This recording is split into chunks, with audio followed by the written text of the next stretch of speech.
नमस्कार। आप सुन रहे हैं सदाबहार कहानियां, दिल को छू जाने वाली कालजयी कहानियों का संसार। हिंदी साहित्य के महान लेखक मुंशी प्रेमचंद ने अपने लेखन के माध्यम से समाज की सच्चाइयों को बेहद सरल लेकिन गहराई से प्रस्तुत किया है। आज की कहानी हमें उस दौर में ले जाती है जहां जात-पात, गरीबी और सामाजिक भेदभाव ने इंसानियत को चुनौती दी थी। ये कहानी एक ऐसी मजबूरी की कहानी है जहां पानी जैसी बुनियादी जरूरत भी इज्जत और जान से बड़ी हो जाती है। तो आइए सुनते हैं ये मार्मिक कहानी और महसूस करते हैं उस दर्द को, उस संघर्ष को जो हमें सोचने पर मजबूर कर देगा। जोखू ने लोटा मुंह से लगाया तो पानी में सख्त बदबू आई। गंगी से बोला, ये कैसा पानी है? मारे बास के पिया नहीं जाता। गला सूखा जा रहा है और तू सड़ा पानी पिलाए देती है। गंगी प्रतिदिन शाम पानी भर लिया करती थी। कुआं दूर था, बार बार जाना मुश्किल था। कल वो पानी लाई तो उसमें बू बिल्कुल न थी। आज पानी में बदबू कैसी? लोटा नाक से लगाया तो सचमुच बदबू थी। जरूर कोई जानवर कुएं में गिरकर मर गया होगा, मगर दूसरा पानी आवे कहां से? ठाकुर के कुएं पर कौन चढ़ने देगा? दूर से लोग डांट बताएंगे। साहू का कुआं गांव के उस सिरे पर है, परंतु वहां भी कौन पानी भरने देगा? कोई तीसरा कुआं गांव में है नहीं। जोखू कई दिन से बीमार है। कुछ देर तक तो प्यास रोके चुप पड़ा रहा, फिर बोला, अब तो मारे प्यास के रहा नहीं जाता। ला थोड़ा पानी नाक बंद करके पी लूं। गंगी ने पानी न दिया। खराब पानी से बीमारी बढ़ जाएगी इतना जानती थी, परंतु ये न जानती थी कि पानी को उबाल देने से उसकी खराबी जाती रहती है। बोली, ये पानी कैसे पियोगे? न जाने कौन जानवर मरा है, कुएं से मैं दूसरा पानी लाए देती हूं। जोखू ने आश्चर्य से उसकी ओर देखा। पानी कहां से लाएंगे? ठाकुर और साहू के 2 कुएं तो हैं, क्या एक लोटा पानी न भरने देंगे? हाथ पांव तुड़वाएगी और कुछ ना होगा। बैठ चुपके से। ब्रह्म देवता आशीर्वाद देंगे, ठाकुर लाठी मारेंगे, साहू जी 1 के 5 लेंगे। गरीबों का दर्द कौन समझता है? हम तो मर भी जाते हैं तो कोई द्वार पर झांकने नहीं आता। कंधा देना तो बड़ी बात है। ऐसे लोग कुएं से पानी भरने देंगे? इन शब्दों में कड़वा सत्य था। गंगी क्या जवाब देती, किंतु उसने वो बदबूदार पानी पीने को ना दिया। रात के 9 बजे थे। थके मांदे मजदूर तो सो चुके थे। ठाकुर के दरवाजे पर 10-5 बेफिक्रे जमा थे। मैदानी बहादुरी का तो अब न जमाना रहा है न मौका। कानूनी बहादुरी की बातें हो रही थीं। कितनी होशियारी से ठाकुर ने थानेदार को एक खास मुकदमे में रिश्वत दी और साफ निकल गए। कितनी अक्लमंदी से एक मार्के के मुकदमे की नकल ले आए। नाजिर और मोहतमिम सभी कहते थे नकल नहीं मिल सकती। कोई 50 मांगता, कोई 100। यहां बेपैसे कौड़ी नकल उड़ा दी। काम करने ढंग चाहिए। इसी समय गंगी कुएं से पानी लेने पहुंची। कुप्पी की धुंधली रोशनी कुएं पर आ रही थी। गंगी जगत की आड़ में बैठी मौके का इंतजार करने लगी। इस कुएं का पानी सारा गांव पीता है। किसी के लिए रोका नहीं है, सिर्फ ये बदनसीब नहीं भर सकते। गंगी का विद्रोही दिल रिवाजी पाबंदियों और मजबूरियों पर चोटें करने लगा।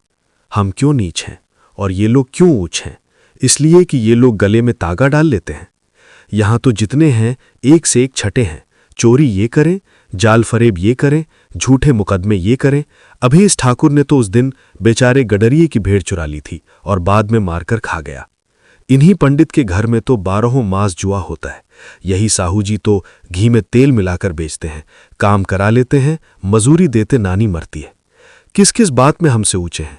हम गली गली चिल्लाते नहीं कि हम ऊंचे हैं, हम ऊंचे हैं।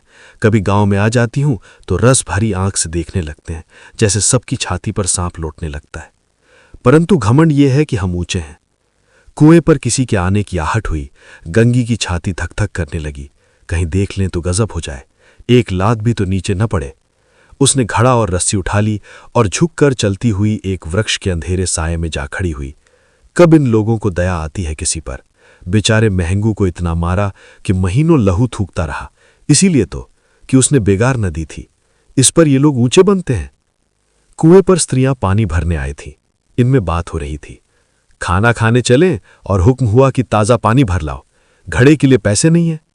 हम लोगों को आराम से बैठे देखकर जैसे मर्दों को जलन होती है। हाँ, ये तो न हुआ कि कलसिया उठाकर भर लाते, बस हुक्म चला दिया कि ताज़ा पानी लाओ, जैसे हम लौंडियां ही तो हैं। लौंडियां नहीं तो और क्या हो तुम?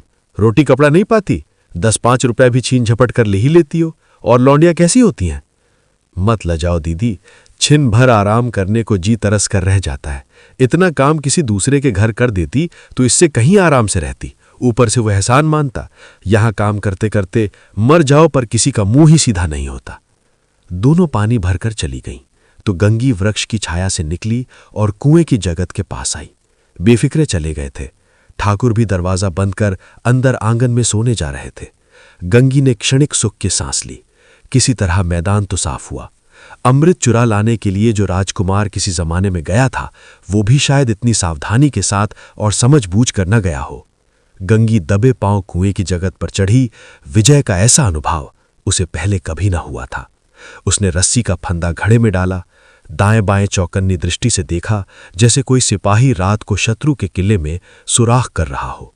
अगर इस समय वो पकड़ी गई तो फिर उसके लिए माफी या रियायत की रत्ती भर उम्मीद नहीं। अंत में देवताओं को याद करके उसने कलेजा मजबूत किया और घड़ा कुएं में डाल दिया।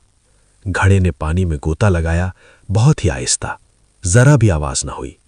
गंगी ने 2-4 हाथ जल्दी जल्दी मारे। घड़ा कुएं के मुंह तक आ पहुंचा।